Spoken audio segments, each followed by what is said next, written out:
Ang programang ito ay rated SPG. Striktong patnubay at gabay ng magulang ang kailangan. Maaaring may masiselang tema, lengguwahe, karahasan, sexual, horror o droga na hindi angkop sa mga bata. Talaga nakikipagtagwa ka sa akin, ha?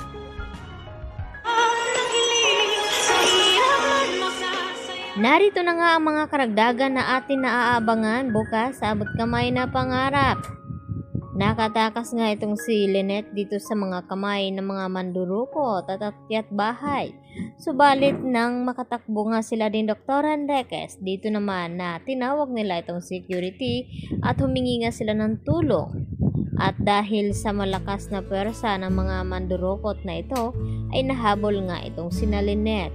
Lalo pa may mga bit-bit sila ng mga armas at dito na nga nila pinaputok at naputukan nga itong security guard. Kaya naman, naghihiwalay itong tatlo.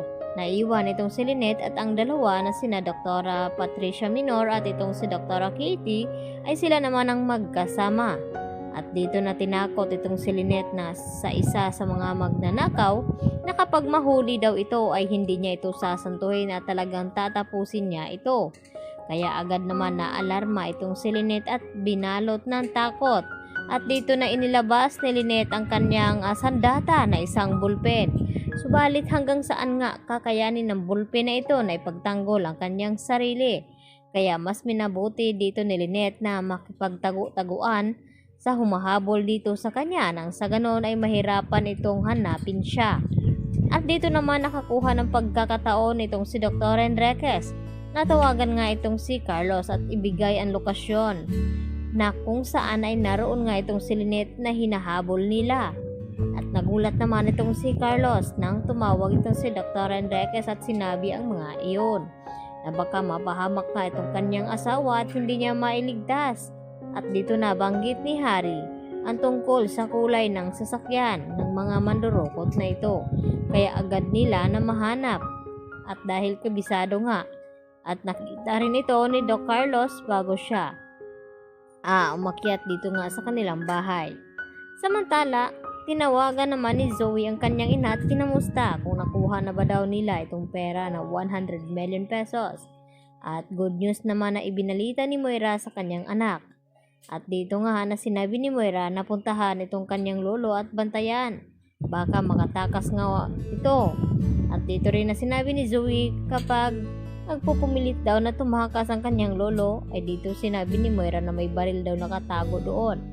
At kung kinakailangan, ay pasdangin niya ang kanyang lolo. At mariin naman ang sagot dito ni Zoe na hindi daw niya kakayanin ang kanyang konsensya. Dahil hindi nga na siya gaano kasama katulad ng kanyang ina at kay Balahadja. Dahil dito, nagmulat naman ang mata itong si Don Pepe at nakita niya itong si Zoe na may hawak lang nga na armas. At dito naman, na biglang darating itong si Kinito upang iligtas ang kanyang amo na si Don Pepe. At dahil wala namang lakas na loob na ipanglaban itong si Zoe, pagmamakaawa naman ito kay Don Pepe na huwag siyang pastangin kapalit ng kanyang paglaya at patatakasin nga ito ni Zoe. Dahil kasama nga niya itong si Kinito nang sa ganon ay mailigtas itong si Don Pepe na patuloy pa rin na pinaghahanap dito ng magkapatid na si Giselle at RJ. At umabot na nga sa sukulan na nahimatay na nga itong si Giselle sa pag-aalala ng kanyang ama na baka raw may nangyari na hindi maganda sa matanda. Dahil mas pinapatagal nga at pinaglaruan ni Moira ang dalawang magkapatid. Sa ganon ay makaganti nga siya nito sa lahat-lahat ng mga ginagawa ni RJ at Giselle sa kanya. Kaya naman yan ang ating pagkatutukan bukas mga lodi kung talagang makakaligtas nga ba itong si Don Pepe dito sa mga kamay ni Zoe at kung si Zoe ang hindi makakaligtas dito. Yan lang po ang aking karagdagang latest update at maraming pong salamat sa inyong pananatiling panonood dito sa aking munting channel.